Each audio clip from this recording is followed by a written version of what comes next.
Yeah, this is Pokemontrainman. Hi, I'm Pokemontrainman. I I went to Barnes and Noble and I got books, of course, because it's Barnes and Noble.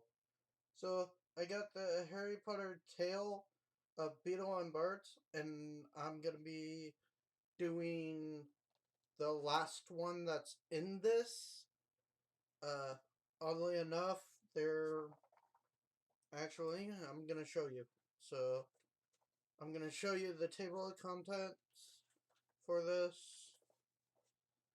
So here's the table of contents, which is basically the last one I'm doing is the Tale of the Three Brothers, which is on page 87 of this book. So if you have this book, page 87 is your Tale of the Three Brothers, which is about the Deathly Hallows. If spoiler alert, for, you'll find out about this if you haven't been reading or seen the movies. You will see this and hear about and read about it in book number 7, which is Harry Potter and the Deathly Hallows. And so you got 3 hollows. Brief cut time. Sorry about this.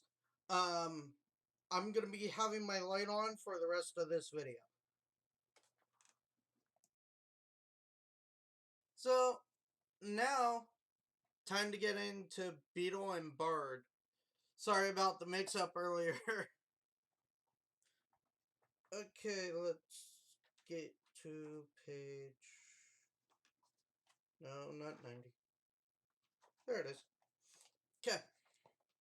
So, I'm going to read it. You're not going to see the book. You're mostly going to see my head down. Actually, I could do this so that you see the back of the book the whole time.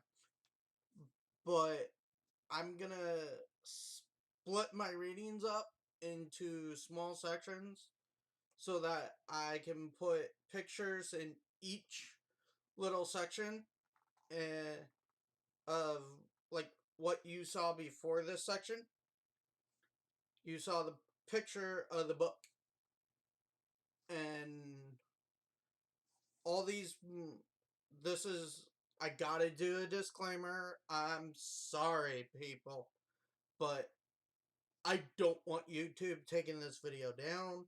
I don't want lawyers coming after me, because trust me, that's bad. Anyway, so disclaimer. Alt rights belong to their owners. I do not own anything that is doing copyright infringement. I do not own any of that. So I do not do copyright infringement at all. I am only reading this book. I'm not claiming rights to it in any way, shape, or form. The owner, the person who has full rights of the book itself is actually J.K. Rowling. Let's see. Sorry, I gotta look up certain things. I'm actually got the book in front of me so I can do this properly. So, it is done by the Lumos Protection Children Providing Solutions, an associate with Arthur A. Levinican Books, an imprint for the School Scholastic Incorporation. So, oh, that's actually cute. I didn't even realize that. But if you look at the very first page, it says the Tales of Beetle and Bard, and then it has J.K. Rowling's signature on it, and it looks like she did a rose and all that, but this is a production company one. Um, so that signature is just basically a stamp. So there's that. There you go. And yeah, so it it's nice. It looks real cool. I've actually been enjoying this. I read the Tale of Three Brothers before I went to bed, and you're gonna hear me repeat some words. Be Don't worry about it. That's actually how it's written. If I actually wrote it all out the exact same way it is in the book, inside this book, if I copy it word for word, that's plagiarism, first off. And I want to end even dare. But yeah, you got to be aware that some of the words may be repeated twice. But that's because that's how it's written. It's and that's it. Tale of Three Brothers.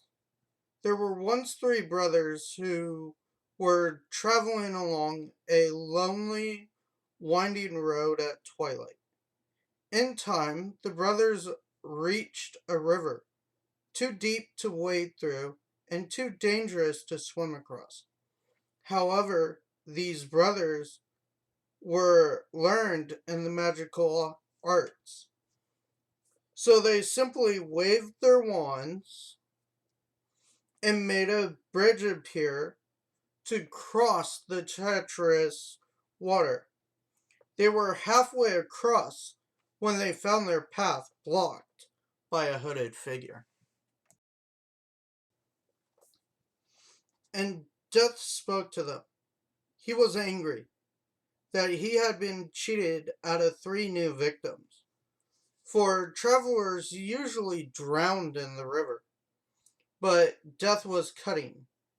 He pretended to congratulate the three brothers upon their magic, and he said that each had earned a prize for having been clever enough to evade him. So the eldest brother, who was combative man, asked for a wand most powerful than any in existence. A wand that must always win duels for its owner, a wand worthy of a wizard who had conquered death. So Death crossed to an elder tree on the banks of the river, fashioned a wand from a branch that hung there, and gave it to the eldest son. The eldest brother, sorry. The second brother, who was an ignorant man, said that he wanted to humiliate Death still further. He asked for the power to recall others from death. So Death picked up a stone from the riverbank and gave it to him. The second brother had told him that the stone would have the power to bring back the dead. And then Death asked the third and youngest brother what he would like. The youngest brother was the humblest and also the wisest of the brothers. He did not trust Death. So he asked for something that would enable him to go forth from the place without being followed by Death. And Death most unwillingly handed over his own cloak of invisibility, then stood aside and allowed the three brothers to continue on their way. and they did so talking with wonder of the adventure they had and admiring Death's gifts.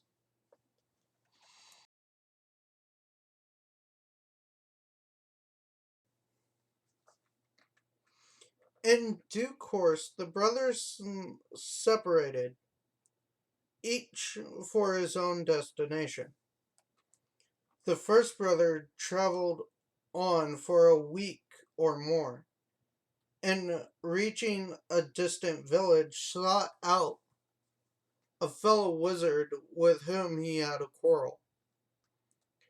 Naturally, with the elder wand in his weapon, he could not fail to win the duel that followed.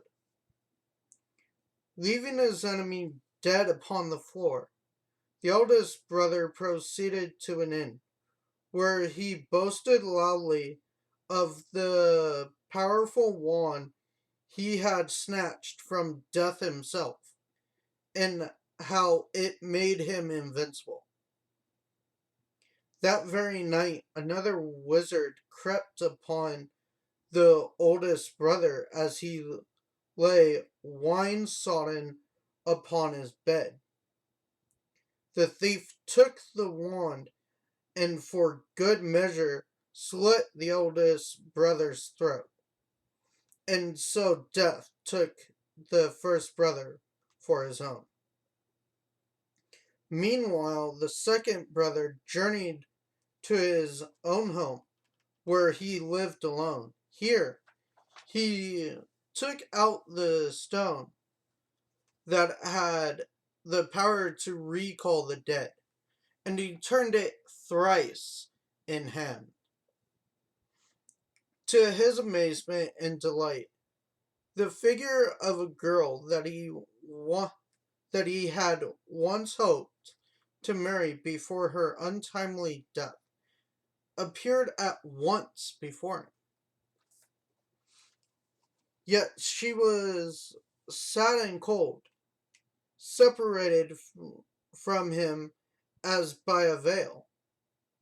Though she had returned to the mortal world, she did not truly belong there and suffered.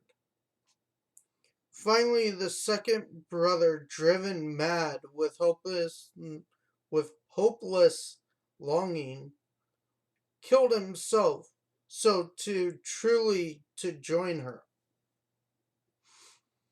And so Death took the second brother for his own. But though Death searched for the third brother for many years, he never was able to find him. It was only when he had attained a great age that the youngest brother finally took off the cloak of invisibility and gave it to his son, and then greeted Death as an old friend, and went with him gladly as equals. They departed this life. And that was the tale of the three brothers. So, I hope you enjoyed this tale. I know I did. This was my second time reading it. Actually, it's a great tale. So, all I gotta say is, please, if you enjoyed this tale, like the video. Please subscribe if you want to. I'm not gonna force you. I would like subscribers, but that's up to you. So, I will be doing Harry Potter hauls, doing haul videos if I can. And if you guys do tag me, I will try and get the tag videos out as quickly as possible.